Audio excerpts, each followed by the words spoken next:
సినిమాయి నమః. నేను Mister B. నా మాట సూటిగా ఉంటది. మ్యాటర్ క్లియర్‌గా ఉంటుంది. మీరు చూస్తున్నారు Mister B channel. Welcome to the cinema info show. ఈ వీడియోలో 2 టాపిక్‌లు మాట్లాడుతున్నాను. ఫస్ట్ టాపిక్ ఏమిటి అంటే నితిన్ నటించిన తమ్ముడు. ఈ సినిమాకి సంబంధించిన ట్రైలర్ బయటకొచ్చింది. ఆ ట్రైలర్ రిపోర్ట్ మాట్లాడుకుందాం. రెండో టాపిక్ ఏమిటి అంటే మను డైరెక్టర్ ఫణీంద్ర నర్శెట్టి ప్రేక్షకుల అర్హత గురించి కొన్ని కామెంట్స్ చేశారు.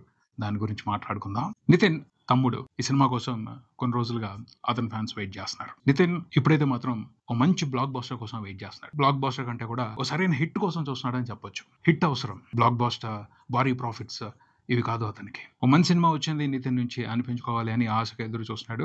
ఎందుకంటే గత కొన్ని ప్రయత్నాలు ఊహించిన విధంగా బ్యాక్ ఫైర్ అయ్యాయి. కన్ఫామ్ గా అతనికి ఒక హిట్ కావాలి. తమ్ముడు ఈ ట్రైలర్ బయటకు వచ్చే ముందు వరకు కూడా సినిమా మీద ఎక్స్పెక్టేషన్స్ ఒక రకంగా ఉన్నాయి. ట్రైలర్ బయటకు వచ్చిన దగ్గర నుంచి ఖచ్చితంగా అంచనాలు వేరే రకంగా మారిపోతాయి. ట్రైలర్ అలాంటి ఇంపాక్ట్ ఇచ్చిందని చెప్పాలి. అక్క తమ్ముడు సెంటిమెంట్ మీద ఏదో సినిమా నడుస్తుంది అనుకున్నారు కానీ ఒక మిస్టరీ వ్యవహారం ఈ కథలో ఉంటుందని మాత్రం ఎవరు అనుకోలే. ట్రైలర్ తో డైరెక్టర్ శ్రీరామ్ వేణు సర్ప్రైజ్ చేశారనే చెప్పాలి. ఒక డిఫరెంట్ స్టోరీని చెప్తున్నాను అన్న ఇంపాక్ట్ అయితే ఇచ్చారు. ఇంట్రెస్టింగ్ గా ఇచ్చారు. ట్రైలర్ తో బాగుంది, చాలా బాగుంది. ఆ ఇంపాక్ట్ అయితే మాత్రం నితిన్ సంగతి ఏమవుతుందో అనుకున్నారు. ఈ తమ్ముడు సినిమా మీద కూడా ఎవరికి పెద్ద ఎక్స్పెక్టేషన్స్ లేవు. కానీ ఈ ట్రైలర్ చూసిన తర్వాత ఎస్ నితిన్ కి పడుతుంది హిట్ అన్న హోప్ వచ్చేసింది. అలాంటి విషయం కనపడింది ఈ ట్రైలర్ లో. బేసిక్ గా అన్ని ఎలిమెంట్స్ పర్ఫెక్ట్ గా ఉన్నాయని అనిపించింది. ఈ మధ్య చూసుకుంటే నితిన్ ఎక్కువ కమర్షియల్ సినిమాలు చేస్తున్నాడు. కమర్షియల్ ఫార్ములాని నమ్ముకునే హిట్ కొడదామని చూస్తున్నాడు. అవే అతన్ని ఫెయిల్యూర్ బాట్ పట్టించాయని చెప్పొచ్చు. బట్ ఇందులో ఇంట్రెస్టింగ్ వ్యవహారం ఉంది. ట్రెండ్ కు తగ్గట్టు ఉంది. కంటెంట్ క్లియర్ గా కనబడుతుంది. కాంతారా, విరూపాక్ష ఈ సినిమాలో ఇన్ఫ్లుయెన్స్ స్ట్రాంగ్ గా ఉంది అని అనిపిస్తుంది. ఆ జోనర్ లో ఏదైనా ఒక కథ పడి అది బ్లాక్ బాస్టర్ అయింది అంటే ఆ తర్వాత అలాంటి కథలు ఎక్కడున్నాయో వెతికి వాటన్నిటికీ ఛాన్సులు ఇస్తారు. అలాంటి ఛాన్సే వేణు శ్రీరామ్ కి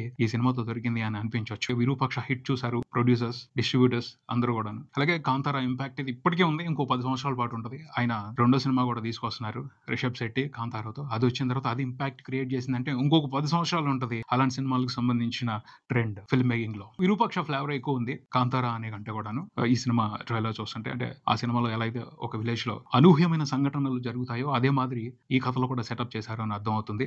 ఆంబర గొడుగు ఒక ప్రత్యేకమైన విలేజ్ ని పరిచయం చేస్తున్నారు. ఆ విలేజ్ లో రహస్యమైన విచిత్రమైన పరిస్థితులు ఉంటాయి. అక్కడ ఉండకూడదు, అదొక ప్రమాదకరమైన విలేజ్ అన్న విషయాన్ని బాగా ఎస్టాబ్లిష్ చేస్తున్నారు. అక్కడికి వెళ్తే బయటకు రావడం కష్టం అని చెప్తున్నారు. వెళ్ళటానికి రావడానికి ఒకటే దారి అని చెప్తున్నారు. చాలా ఉన్నాయి. చాలా ఇంట్రెస్టింగ్ గా డీటెయిల్స్ కనబడుతున్నాయి ఆ ఊరికి సంబంధించి. క్యూరియాసిటీని పెంచుతున్నాయి, ఎక్సైట్మెంట్ ని పెంచుతున్నాయి. ఇదేదో బాగుంది. ఒక మంచి థ్రిల్లర్ ని చూస్తాం. హారర్ ఎఫెక్ట్ ఉంటుందా, థ్రిల్లింగ్ సాలిడ్ మూమెంట్స్ ఉంటాయా, మొత్తానికైతే ఒక ఇంపాక్ట్ఫుల్ థ్రిల్లర్ ని చూడబోతున్నాం అన్న ఫీలింగ్ అయితే ఇస్తుంది సినిమా.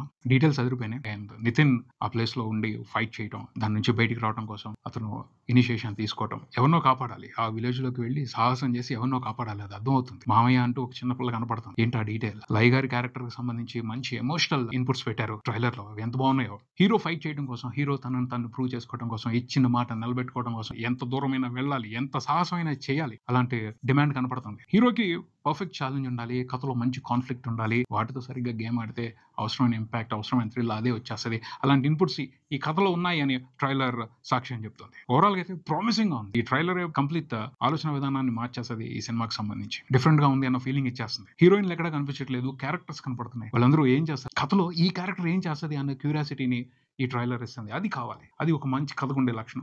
పర్ఫెక్ట్ గా తయారు చేశారు కథని అని అనిపిస్తుంది ట్రైలర్ చూస్తుంటేనే. ఆ ఇన్సిడెంట్స్, మూమెంట్స్, షార్ట్స్ చూస్తుంటే నితిన్ కూడా ఖచ్చితంగా ఒక డిఫరెంట్ ఫిల్మ్ అవుతుంది. చాలా వరకు రెగ్యులర్ ఎంటర్టైనర్స్, ఫార్ములా ఎంటర్టైనర్స్ చేస్తూ ఫెయిల్యూర్స్ చూశాడు. కొత్త అటెంప్ట్ చేస్తున్నాడు. కొత్తగా కథని ప్రెజెంట్ చేసిన సినిమాలో నటిస్తున్నాడు. తన పాత్ర కూడా మంచి ప్రాధాన్యత ఉంది. అతను ఒక స్పోర్ట్స్ పర్సన్. క్లాసు, మాసు 2 రకాల వెర్షన్స్ అతని క్యారెక్టర్ లో మిక్స్ అయి ఉన్నాయి. లుంగితో ఉండి కూడా మాస్ ఫైట్స్ చేస్తున్నాడు. విజువల్స్ చాలా బాగున్నాయి. విజువల్స్ తో కూడా మంచి క్యూరియాసిటీ బిల్డ్ అవుతుంది. ఏదో ఉంది ఆంబర గొడుగు అనే ఊర్లో రహస్యం. ఆ రహస్యాన్ని ఎలా చూపిస్తారు, ఎంత ఇంట్రెస్టింగ్ గా చూపిస్తారు. ఆ చూపించే విధానంతో ఎంతో సాలిడ్ గా థ్రిల్ చేస్తారు. చూడాలి. శ్రీరామ్ వేణు ఇంతకు ముందు చేసిన సినిమాల నుంచి బయటకు వచ్చి కొత్తగా ట్రై చేస్తున్నారు. ఆయన డైరెక్షన్ దమ్ము ఎంత బాగుంటుందో చూద్దాం. విజువల్సే కాదు, బ్యాక్గ్రౌండ్ స్కోర్ కూడా చాలా బాగుంది. అజనీష్ లోక్నాథ్ ఇలాంటి సినిమాలు చేయడానికి పెట్టింది పేరు అయిపోయాడు. అతన్ని అలాగే వాడుతున్నారు. అతను కూడా తనకి ఇచ్చిన ఇంపార్టెన్స్ ని బట్టి మంచిగా ఇంపాక్ట్ ఇస్తున్నాడు తన బ్యాక్గ్రౌండ్ స్కోర్ తో. ఈ సినిమాలు కూడా బ్యాక్గ్రౌండ్ స్కోర్ కీ రోల్ పోషించబోతుందని అర్థం అవుతుంది. చూద్దాం థియేటర్ లో అతను ఎలాంటి వండర్ఫుల్ ఎక్స్పీరియన్స్ ఇస్తారు. ప్రామిసింగ్ అయితే ఉంది ట్రైలర్ మాత్రం. స్పెషల్ ఎంటర్టైనర్ ని చూడబోతున్నాం అన్న ఫీలింగ్ ఉంది. ఈ ట్రైలర్ తో ఏదైతే ఫీల్ క్రియేట్ అయిందో సినిమాలో కూడా అదే ఉండాలి. మంచి హిట్ అవ్వాలి సినిమా. జూలై 4న రిలీజ్ అవుతుంది. All the best to team. అది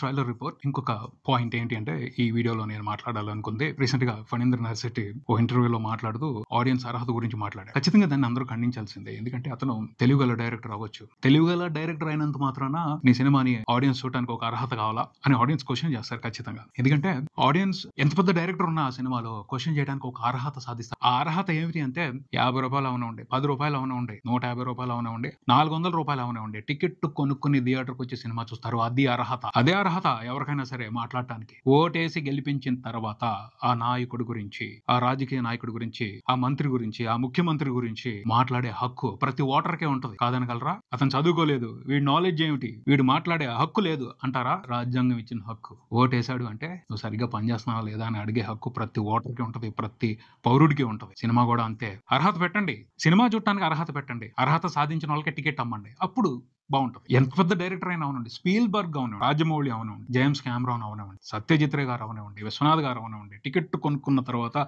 ఆ సినిమా బాగుంది లేదు లేకపోతే తనకు నచ్చిన ఒపీనియన్ చెప్పే హక్కు ప్రతి ప్రేక్షకుడికి ఉంటది. ఫ్రీగా ఏం చూపించట్లేదు కదా. ఫ్రీగా చూపించినా సరే మాట్లాడే హక్కు ఖచ్చితంగా ప్రతి ప్రేక్షకుడికి ఉంటది. కాదు అర్హత ఉండాలి అని మాట్లాడటం మాత్రం గర్వం అని అంటారు, కాన్ఫిడెన్స్ కాదు. నువ్వు ప్రేక్షకుల కోసం సినిమా తీసినప్పుడు వాళ్ళు మాట్లాడే హక్కు వాళ్ళకు ఉంటది. బాగుంది సినిమా, సూపర్ గా తీశారు మణిరత్నం గారు అన్నప్పుడు అది తీసుకుంటున్నారుగా. బాగాలేదు, సరిగ్గా తీయలేదు అని చెప్పినప్పుడు ఎందుకు తీసుకోరు? బాగాలేదు కాబట్టే చెప్పారు, అందుకు అర్హత కావాలి అని మాట్లాడటం మాత్రం అహంకారమే. అలాంటి అహంకారం ఉన్నప్పుడు ప్రేక్షకులు రిటర్న్ గిఫ్ట్ వెరైటీగా ఇస్తారు. తెలుసు, తెలుగు ప్రేక్షకులకి రిటర్న్ గిఫ్ట్ ఇవ్వడంలో ఓ ప్రత్యేకమైన టాలెంట్ ఉంది. గర్వంతో మెడిసిపడిన వాళ్ళకి, అహంకారంతో ఎగిరిపడిన వాళ్ళకి రిటర్న్ గిఫ్ట్ లో సాలిడ్ గా ఇచ్చిన చరిత్ర ఉంది తెలుగు ప్రేక్షకులకి. మామూలుగా ఎవరు ఇంట్రెస్టింగ్ గా ఇస్తారు. జాగ్రత్తగా మాట్లాడాలి. అర్హత ఏంటి? అర్హత అసలు అర్హత గురించి మాట్లాడే హక్కు ఎవరికి లేదు. తగ్ లైఫ్ సినిమా చూసి మణిరత్నం గారు ఎలా సినిమా తీయాలో ప్రేక్షకులు చెప్తున్నారు, అందుకు అర్హత ఉండాలి అని మాట్లాడారు ఫణీంద్ర నర్సిరెడ్డి. ప్రేక్షకులు ఎవరో కూడా ఇలా తీయాలి అలా తీయకూడదని మాట్లాడలేదు. ఎక్కువ మంది అయితే చెప్పింది అదే, మణిరత్నం గారు ఫామ్ లో లేరు, ఒకప్పటి మణిరత్నం గారు కాదు ఈ సినిమా తీసింది అనే ఫీల్ అయ్యారు ఎక్కువ మంది. అందుకని మణిరత్నం గారు ఇలా సినిమా తీయాలి అలా సినిమా తీయాలని ఎవరో మీకు తెలిసిన వాళ్ళు చెప్పుంటారు. జనరల్ ఆడియన్స్ ఎక్కడ మాట్లాడలేదు. సినిమాని అసలు ఎక్కువ మంది కూడా చూడలేదు. ఇన్సెక్యూరిటీ, రేపు నా సినిమా గురించి కూడా ఇలాగే మాట్లాడతారేమో, మీరు ఒక అర్హత పెట్టుకుని నా సినిమా గురించి మాట్లాడండి అని ఇండైరెక్ట్ గా చెప్పినట్టు అలాగే మాట్లాడతారు. చూసుకుంటారు ఆడియన్స్. ఇది మాత్రం నిజంగా చాలా రాంగ్ స్టేట్మెంట్. ప్రేక్షకులకి ఎప్పుడు అర్హత ఉంటుంది, ఏ ఫిల్మ్ మేకర్ మీద అయినా అర్హత ఉంటుంది. ఎందుకంటే వాళ్ళు ఆ హక్కుని సంపాదించుకుంటారు టికెట్ కొనుక్కొని సినిమా చూసి. దాన్ని కాదనే హక్కు ఎవరికి లేదు. సో ఫణీంద్ర నర్సిరెడ్డి కొంచెం కాంట్రవర్షియల్ గా కామెంట్లు చేసి స్టేట్మెంట్లు ఇచ్చి సినిమాని ప్రమోట్ చేసుకోవాలనుకుంటున్నారేమో, అదేదో బ్యాక్ ఫైర్ అయ్యే అవకాశాలు ఉంటాయి. జాగ్రత్తగా ఉంటే మంచిది. ప్రేక్షకులకి ఏ ఫిల్మ్ మేకర్ మీదైనా, యాక్టర్ మీదైనా అభిమానం కలగాలి. కోపం రాకూడదు, వీడికి ఏంటో ఎంత పొగరు అన్న ఫీలింగ్ రాకూడదు. వచ్చిందంటే వాళ్ళ ట్రీట్మెంట్ వేరుగా ఉంటుంది. పొగరు కనిపించకూడదు, ఎంత ఉన్నా సరే దాచుకోవాలి. పైకి వినయంగా విధేయంగా ఉంటేనే వాళ్ళు రిసీవ్ చేసుకుంటారు, ఓన్ చేసుకుంటారు, వాళ్ళల్లో ఒకరిని చేసుకుంటారు, అభిమానిస్తారు. పొగరు అహంకారం ఇలాంటి విషయాల్ని అవాయిడ్ చేస్తారు, దూరంగా పెడతారు, దారుణమైన రిటర్న్ గిఫ్ట్లు ఇస్తారు. అవసరం, జాగ్రత్తగా ఉంటే బాగుంటుంది కదా. ఇది ఇక్కడికి మరో వీడియోతో మళ్ళీ కలుద్దాం. ఈ వీడియో మీకు నచ్చితే లైక్ చేయండి, మీ ఫ్రెండ్స్ తో షేర్ చేసుకోండి, మీ అభిప్రాయాన్ని కామెంట్ చేయండి, ఈ ఛానల్ ని సబ్స్క్రైబ్ చేయండి. నేను Mister B. Keep watching Mister B channel. Thank you.